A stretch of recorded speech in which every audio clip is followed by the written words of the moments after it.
dumarka waa todoba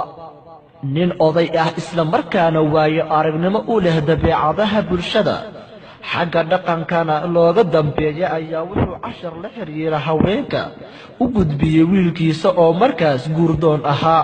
odayga ayaa wuxuu ku yidhi wiilkiisa maandhow inta aadan guursan bal marka hore si fiican isaga eg oo hubsa gabadha aad la aqalgalaysid ogowna inay haweenku u kala baxaan 7 nooc kuwaasi oo kala ah kow ildheer waa gabadha indhaha wareejiso oo la raacda wixii cusub ee dhar alaab guri iyo qalab lagu xarakoodo iyo wixii la mid ah ee suuqa ku soo kordha ama ku aragta gabdhaha kale dabadeedna ku qasabta ninkeeda soo iibinta waxaas cusub labo dhagdheer waa tan reerkeeda ku burburisa ninkeedana ku colaadisa waxa ay soo maqashay oo keliya oo aan hubsan xaqiiqda saddex carab dheer waa midda qayliso joogto ula hortaagan dariskeeda ninkeeda iyo dhammaan dadka yar iyo weyn ee aan midna ka baxsanaynin ninkeeda waxay ku gaadaa gogasha iyo xilliyada nasashada dabadeedna waxay ku furtaa dood iyo dacwad aan dhammaanayn waxay maclimad ku tahay aflagaadada iyo jaa'ifaynta afar gacan dheer waa tan dagaalka u taagan oo had iyo goor dhexda u xiran tahay wejigeedana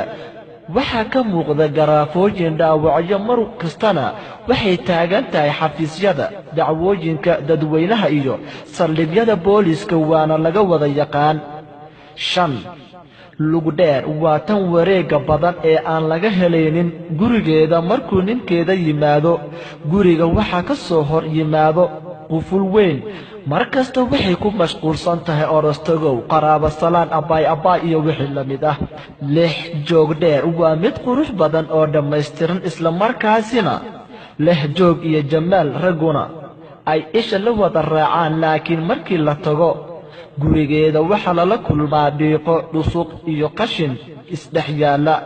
toddoba garaad dheer waa marwo dumar waa tan ugu qurux badan haweenka laga yaabaa inay muuqaal ahaan qurux badnayn